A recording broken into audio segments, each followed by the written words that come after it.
What's up, y'all, and welcome back to Found Bytes, a game review series. My name is Brian. I'll be your host for the show. If you don't know about us, we're all about testing out and finding small, high-quality video games. This is a podcast that aims to respect your time and money as a gamer and a consumer by sifting through storefronts and sales to find those gems that may be worth your precious resources. If you're interested in reaching out or helping out, feel free to email us at foundbytesgrs@gmail.com, tweet at foundbytesgrs, and also rate and subscribe us on whatever podcast feed you are using. But enough about the show. Let's get into our next game.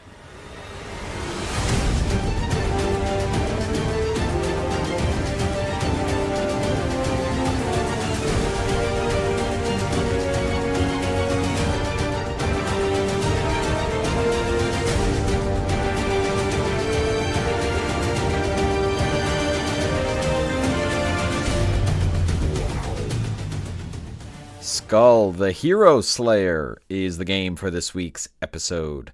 Skul is a 2D roguelike action platformer, and some comparable games, at least from the roguelike side of things, something like Enter the Gungeon, Hades, even though I haven't played that yet, Returnal, so any of your kind of roguelikes do a run type game.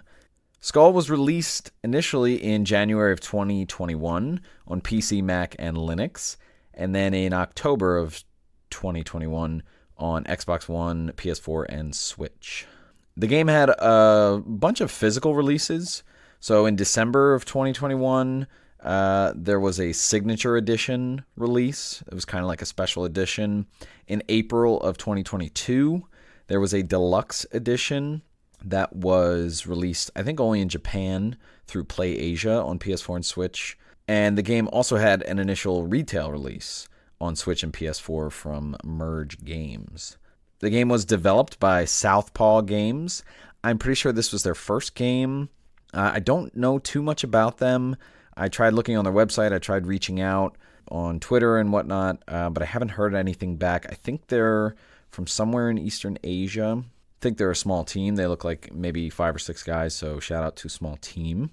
It was published by NeoWiz, who has published some indie games, but is going to be publishing an upcoming game called Lies of P that seems to be getting a lot of attention. I'm a big Bloodborne fan, so it's kind of Pinocchio in a Bloodborne universe. Very interesting, so we'll see how that releases. Skul was released digitally with a price of $19.99, and the retail versions, I'm seeing some variation.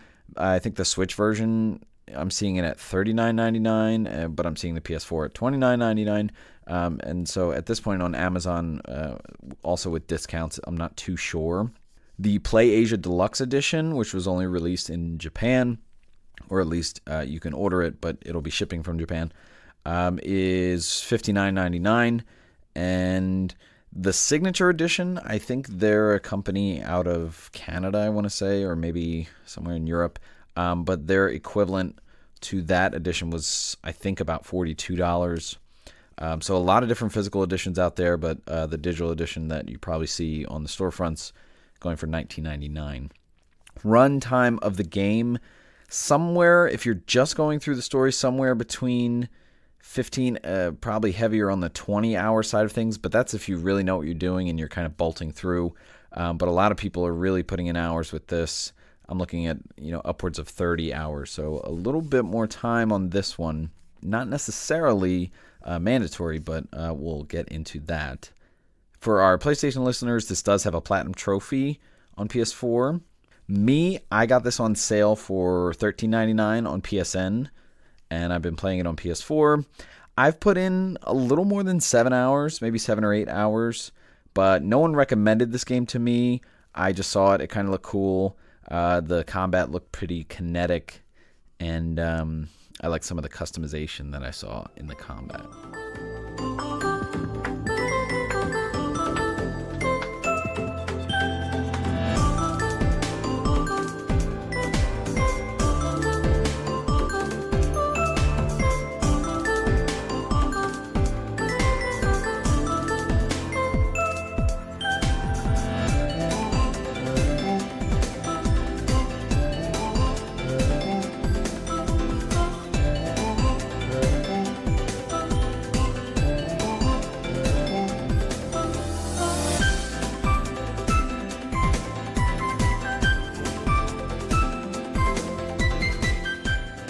All right, let's talk some gameplay. So Skul is a 2D roguelike action platformer. So roguelike, we've kind of mentioned or tiptoed around roguelike and roguelites before on this podcast. But essentially, I'll be straight with you about roguelikes. They're not my favorite genre because the idea of a roguelike is it's kind of like an arcade mode. Like you're just playing and you're going until you die. And then when you want to start again, you have to start back at the beginning.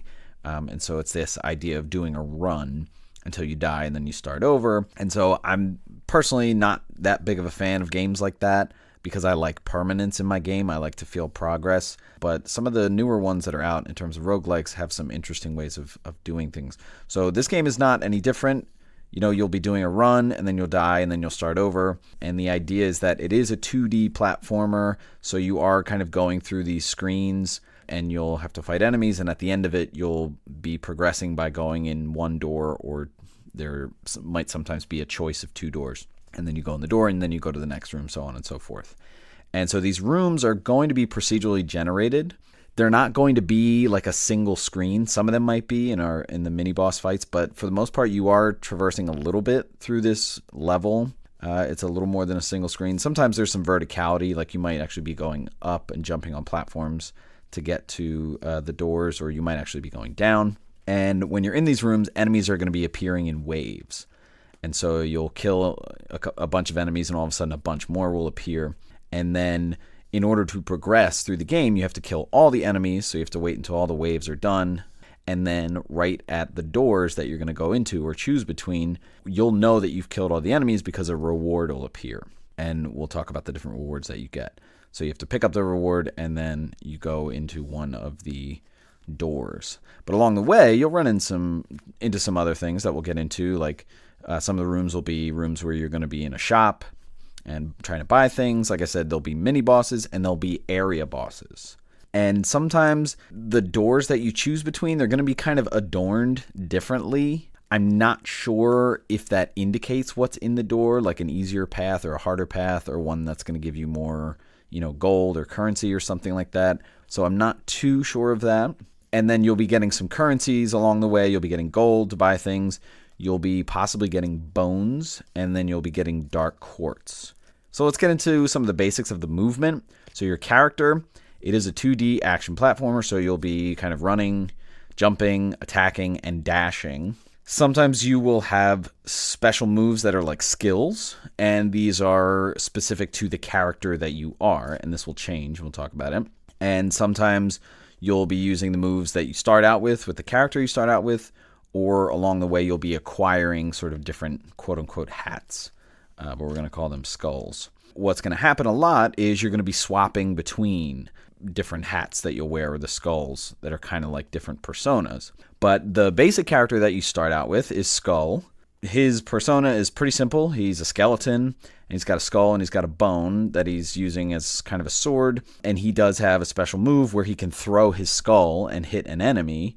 His other move is actually to teleport to where the skull goes. And this is actually really interesting. This is probably the simplest version of the gameplay, but I still found this really satisfying to do because a lot of this is going to be quick kinetic combat here. So throwing the skull and then it hitting an enemy and then quickly teleporting to where the skull is and then just whacking that enemy that you just hit. It can actually be really, really fun and rewarding just on a pretty basic level. So we're going to split this up into what's not permanent in this game and what is permanent in this game, because that's essentially going to be the trademark of a roguelike, a lot of non-permanence. So basically everything that you're going to buy at shops, rewards you're going to get at the end of levels and in levels, all those things are not going to be permanent. And if you open up your inventory, you'll see some of the spots or the spaces where things are going to go. And the first is skulls. So you can hold 2 skulls, and if you come across another, you can kind of swap it out. And what these are essentially different forms that you're going to do in combat. You're going to be in these forms, and they're going to have different skill sets. And there's a lot of variation on the basic skill set. So like I said, you're going to be dashing, attacking, jumping, and running, and things like that. But when you have a different skull on, you're going to adopt a different persona, and it's going to be like, words that you would know, like werewolf or like gambler or ninja or things like that, like basic like jobs from like a job system game.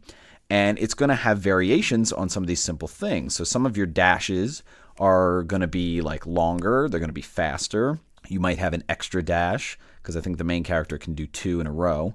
Some will have dashes that actually do damage. There'll be varying attack speed with a lot of these skull forms. Different skill moves, those special moves that we talked about. So like the main guy can throw his skull and then teleport. So you're going to get all kinds of things. There's just a lot of variation here. And sometimes you'll get an attack of a skull that can actually charge up. So you can hold the attack button. And another really cool thing is the transform move. So when you're switching between skulls, they're all going to have unique sort of abilities that they do right as they come in. Definitely extreme variety in terms of like different types of builds or different types of skulls that you can get. So some will have, sort of quick attacks and really cool skills that are going to, quickly slice out a bunch of people. Some are going to be some heavy hitters. Some are going to be magic users, range users. I will say that all of them are pretty much viable. I like having a really fast melee person and then the other one either be something, a bit more powerful or has sort of big moves that it can take out a lot of guys quickly, or just like a heavy hitter. So there's a lot of variety out there and a lot of ways to kind of balance. Some of my favorites, I like the werewolf. I'm really liking the thief. It's a really simple one, but it hits so quickly. And the dodge is, they both actually dodge really far. But some of the other ones are really, really good. Like there's a mage. There's one that's like living armor. They'll actually have varying abilities, so you'll see some of them multiple times, but some of their skills will be different each time, which is interesting. So even some variation within. And there are some that I don't really like. There's one that looks like a tree guy, almost like Groot, and he's really slow, and I just haven't gotten used to his sort of feel. But all of them, I think, can balance each other out. Again, you have 2 to swap back and forth between. Another thing that you'll get, another slot in your inventory, is for something called Quintessence. Okay, and this is like a special kind of area of effect move that you can find or you can buy or you can get it as a reward. And these are like lifesavers. Like sometimes you'll just need a big thing to happen to get a lot of enemies off of you and you'll use it. But again, it has to be acquired, because you don't start with one. And the same goes with skulls. You only start with your main skull. So you get things along the way. And then in your inventory, you can fit up to 9 items. And these items can be some of the most diverse things you'll ever see. So some of them could be buffs. Some can be helpful actions. It can be like % physical attack up or % magic attack up. Or it can be % cooldown down or something like that. Or cooldown speed up or increase max HP. It can be, inflict status effects. Sometimes you'll get like helpers that'll fly around with you and kind of do passive damage. There's one that's like, it'll strike a random enemy with lightning every 8 seconds. So like there's all these things to assist you, especially passively, that once you kind of accrue a lot of them, you can really be kicking some serious ass. And what's interesting about these items is they're given like 2 separate classes of items on there. And as you progress through the game, if you're holding them, I think they kind of level up and they get some additional benefits. The initial thing might be like every time you gain HP, like it does damage to a random enemy. And then like if you level up one of the classes just by playing the game, like it'll say like you gain 10 HP every 20 seconds or something like that. So now it's starting to really accrue, and these abilities are kind of passively just growing and kicking ass on their own. There's cooldowns to a lot of things. And so at the bottom of the screen, you'll see them. They're all in squares. And then once you use something, it'll be kind of like a clock, recoloring in the box. And so your quintessence is going to have a cooldown. Your character skills are going to have a cooldown. Swapping between skulls, like you can't just do it back and forth. Like there's a cooldown for that too. So there's a lot of balance here and a lot of different cooldown things to manage and different skills. But if you can really just be aware of it and time different things, I mean, you can just go and pull something out of your back pocket like every other second or something like that, and it really works out. This combat is just extremely kinetic, and it's very responsive. I find that like dodging through enemies and like doing a skill move and a quintessence everything folds in so nicely, and it doesn't get clunky, it doesn't lag or anything like that. Like, everything is really on point and really accurate, and it feels really good to play this game. I mean, even like I said in the beginning, just throwing the skull and teleporting and then immediately whacking the guy with the bone, it's so satisfying. What's interesting about this, and maybe unfortunate and can be frustrating, is a lot of this is random drops. So it's kind of an RNG type situation where, like, in a run, you might be getting some skulls that you don't really like, or you might not be getting good items, and it is random, and that can be a little frustrating. I don't know the methodology, like on the back end, like what's involved in adding to the drop pool.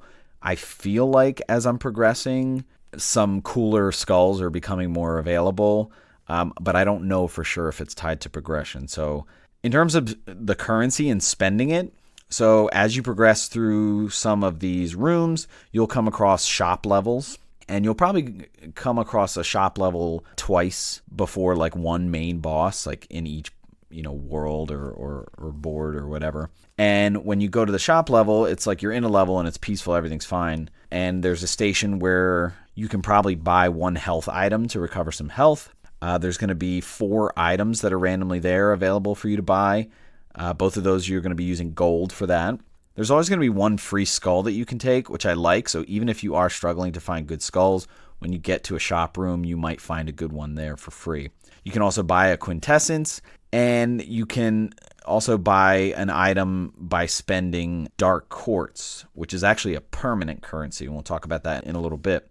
And so that special item that you get, that you could buy, is going to be kind of expensive and kind of a risk reward type thing. That item and a quintessence item might not always be there. Like, the person might be, away or something like that. One thing you can also do is upgrade your skulls, because what's going to happen as you progress through the game, you might find this certain repetitive NPC that's there, and you're going to be using bones for that. And bones are a currency that you can pick up. It's most often going to be a currency that you get by like not picking up another skull and actually destroying it, and it'll leave pieces of bones. This is something that I thought was permanent. I thought upgrading a skull was like, now every time you have that skull, it's on another level, but it's not. So if there's a skull that you really like and you want to upgrade it, that's great, but you're only going to get it for that run. So just be aware of that. But there's no other use for bones. So if you have the bones, you might as well do it. Now, what is permanent? Like I said, dark quartz is a currency. And this is what's interesting, because when you die, you go back to sort of this beginning room, and there's an NPC there where you can spend dark quartz for permanent upgrades. So there is some permanence here, and this will be like always adding a certain percent of physical attack or magic attack, or upping your max HP that you start with. So this is kind of nice. Again, I always want more permanence in games like this, so it's nice to at least have this. And something else that's permanent in this game that's interesting, as you're going through the levels, sometimes you're going to be freeing skeleton NPCs. They're going to be like in these wooden boxes, like wooden crates, and you have to like smack it to get it open. There's something very Spyro the Dragon about this, because when you do it, you'll talk to them and sometimes they'll give you something. There's something interesting about this, because after I freed a couple of these skeletons, when I died and I went back to that initial room where I respawned, there started to accrue some of them. And the first one, now he's there permanently. Every time I talk to him right after I respawn, he gives me a skull, and it's always a different one. And now there's another guy there who gives me an item, and it's always a different one. So again, there's some permanence and progression there, because it's like, okay, if you free, I don't know if it's freeing these specific skeletons or a certain number, like there's a threshold, like every 10 or something like that, you'll get, it's basically buffing what you get in the beginning, which is, again, a nice compromise. It's kind of nice, and this is a common thing in a lot of roguelikes, having more options in the beginning or upping your starting stats and stuff like that. In terms of enemies, there's some good variation as you progress through. Some of these enemies, as you're getting further into the game, are going to be like advanced versions of some newer ones, but it's okay. I like it because it ups the challenge, and it still kind of changes what you do. But overall, I think it introduces a lot of different enemies, and I really like some of the challenge there. And you're going to be finding yourself in front of a lot of mobs or even in a lot of mobs. And I like sort of this different approach that you could take. Like if you have a Skul character that does range stuff or magic stuff, like you can try to hang back, but you might get sniped by things. You might not be doing enough damage. I like the sort of risk reward of going head first, especially with some of the quicker melee or even heavy hitters, and just like wipe out a bunch of enemies at once. I found that it's not beneficial to play this game scared. And as I've been playing it more and more, I'm, running into a crowd of enemies with only like 5 health left. And like I'm just going in there and kicking ass, and I'm actually doing pretty well. The more you get the hang of this game, I think the more that you're going to avoid getting hit, especially in areas that you've been to a bunch of times. There are mini bosses, like I said, and I like this. It's like a one-screen room, and I like this little one-on-one challenge. It's really fun, and I've gone through some of these and gotten my ass kicked. I've gone through some of these and not even gotten hit. And as you progress further into the game, sometimes there'll be two enemies in the same mini boss kind of chamber. And then there's bosses. This is interesting because this is like kind of the end of the board, or like it actually shows at the top, almost like the original Super Mario Brothers, where it's like level 1-1 or 1-2. So each boss is going to be the end of like level 1. There's some variation with these bosses too. They're fun. They're really tough, especially the first one. It took me maybe 4 or 5 tries just to kill them. But again, not a fan of roguelikes, and I thought maybe there'd be a little Souls-like in here where like, oh, I beat this big boss.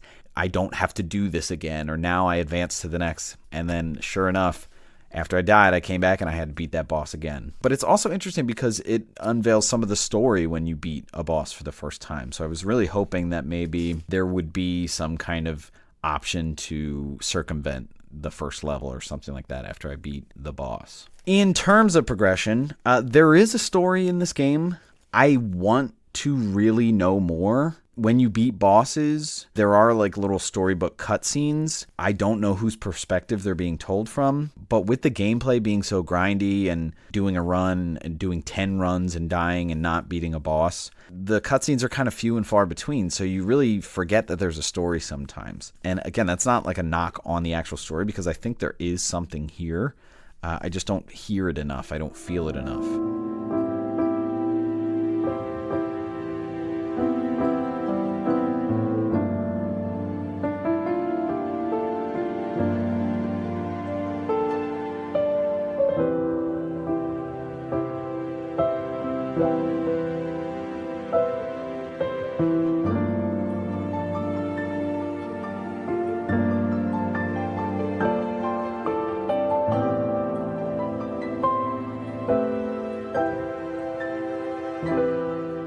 All right, let's talk about the vibe of this game. So visually, this is a pixelated game. It's very colorful.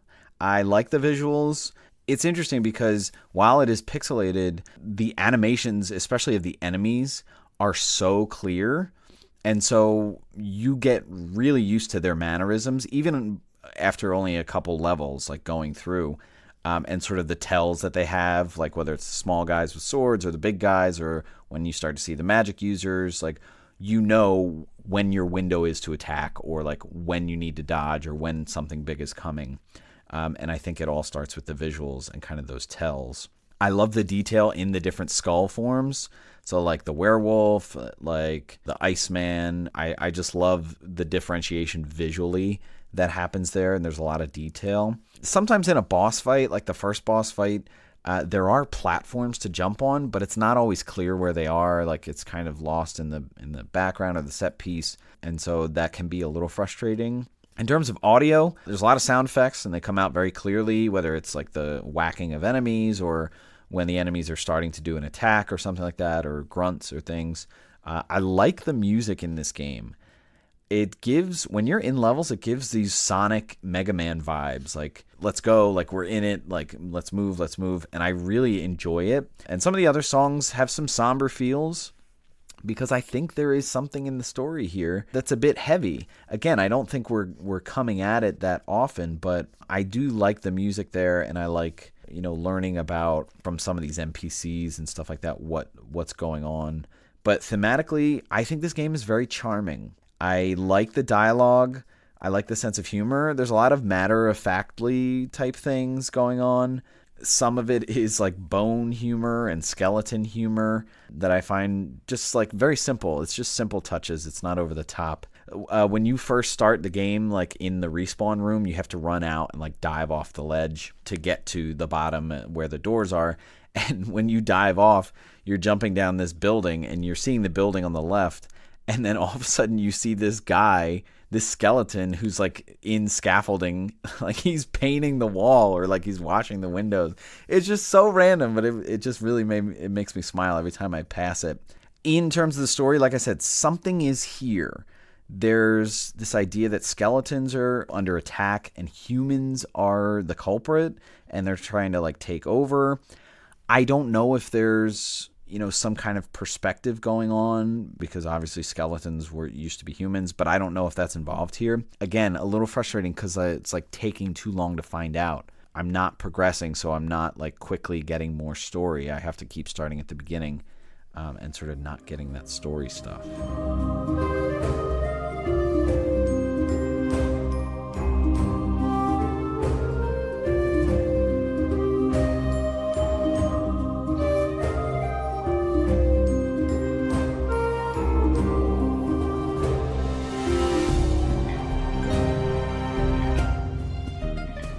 All right, let's wrap up the conversation about Skul, the Hero Slayer. Right off the bat, I've been brutally honest. I don't like roguelikes. I want permanence. I want progress in games. I like that. It's a sense of comfort for me. And so with this game, I have plenty of suggestions that I think could make it better for me. Like I said, the boss progression, when you're done with that zone, maybe it just opens up another door after that initial jump down where you're going into a door just to go right into the first level. But regardless, I love the combat in this game. It's so kinetic. It's so responsive. It's so clean. And there's so much customization. I think there are like 100 different skulls in the game. Sometimes it can be annoying with the random drops, but I didn't find that I had many runs where it's just like, oh, I'm definitely going to die. Like I always had a chance, and I actually, beat the first boss on like I had 2 skulls that were like kind of okay. And so I think everything is viable and versatile, and you can balance things out. The combat is just keeping me coming back. Again, I do hate starting over, but that one more run kind of in the back of your head, like, oh yeah, just do one more run. It comes up in this game, and I've done it a bunch of times, and that's what these types of games, they do to you, and it's very infectious. And so I think this game has its claws. In terms of value, I love this game at $10. I bought it for 14. I think that's fine. I think 15 is fine. If you can see this on sale for $10, I would say jump on it. It's a really cool experience. I'm not sure if I'll ever beat it. I know I talked about the different run times and completing everything. I don't know if it takes into account how often you're dying, but I think it's a game that is really cool to play for a little bit, see how it feels, and then jump back into it later. I dig that, and I think there's some value here. So I recommend this game. All right, that's going to do it for this episode. Stay tuned for our next episode to see what new game we found for you.